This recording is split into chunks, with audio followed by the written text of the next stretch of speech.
There's a great many museums around the world that have really wonderful collections of Himalayan art.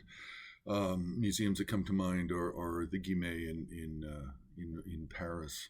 We have the British Museum. We even have art in the what used to be the main museum in Mumbai. Um, there's In North America alone, we have MFA Boston, we have Philadelphia Museum of Art, um, Los Angeles County Museum, Cleveland Museum of Art, and we have many world-class masterworks in these museums.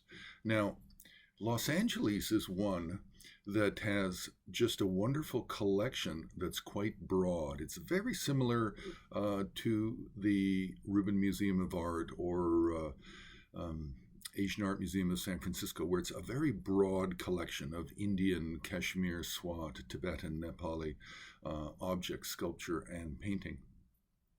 But what I'd like to do is just highlight the Indian sculpture of Los Angeles County Museum, and I don't want to use very many pieces. I think 8 is enough, and these are ones that just really stand out, and they've been well exhibited, and they've been exhibited in Los Angeles as well as loaned to museums and other exhibitions around the world. Now, the first piece, we'll just go in order of the numbers. The first piece is a Chakrasamvara, and it's a Kashmir piece. It was in Pratap Pal's Kashmir show some years ago at Asia Society in New York City. But it is just exceptional because of the quality, its refinement, the artistry is just one of the very best Kashmiri pieces that you can find.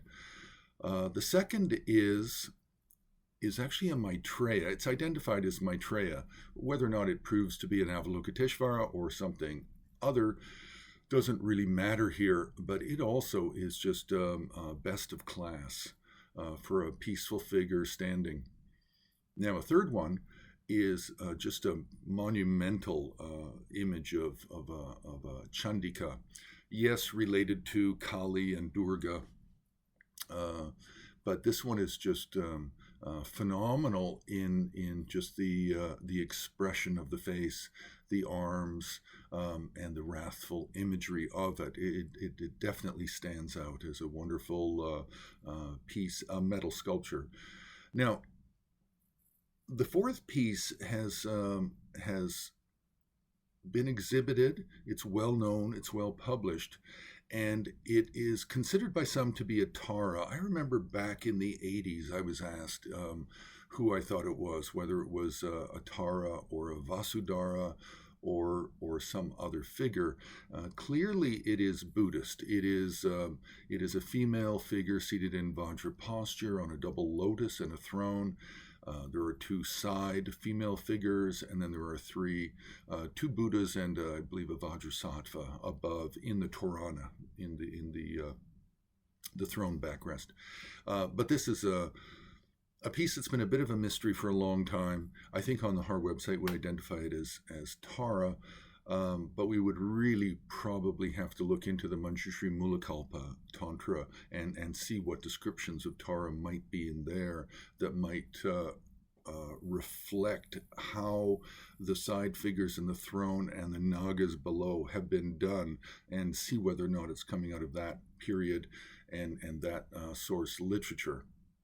It doesn't appear to be coming out of the Tara Tantras, the several of the Tara Tantras that we're familiar with. The next is another Kashmir piece. It's a Buddha with the hands in the teaching gesture.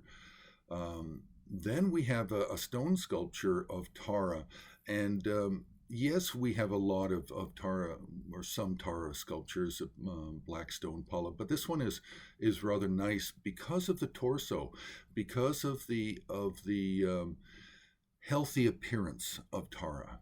She's not skinny. She's healthy. She's emanating a kind of richness and a fullness, which is very nice to see sometimes. Now, The next is a Maitreya, and again, it is a Swat or moving into Kashmir. Maitreya, very relaxed posture with the left leg down, the right is held up, and he holds a water flask in the left hand in a very relaxed manner. And the last sculpture, again, very exceptional, very early. It's 11-headed Avalokiteshvara, but in a seated posture on a very thin, very thin, small, but tall throne seat. And we really find this seated 11-headed Avalokiteshvara. We find it a lot in early art, but it's one of those forms of Avalokiteshvara that lost popularity in later centuries. But these 8 are really quite outstanding as Indian and early Indian sculpture in the Los Angeles County Museum. So we'll leave it there. You can press the like button, you can subscribe, you can join HAR on Patreon, and you can also donate on the homepage of Himalayan Art Resources.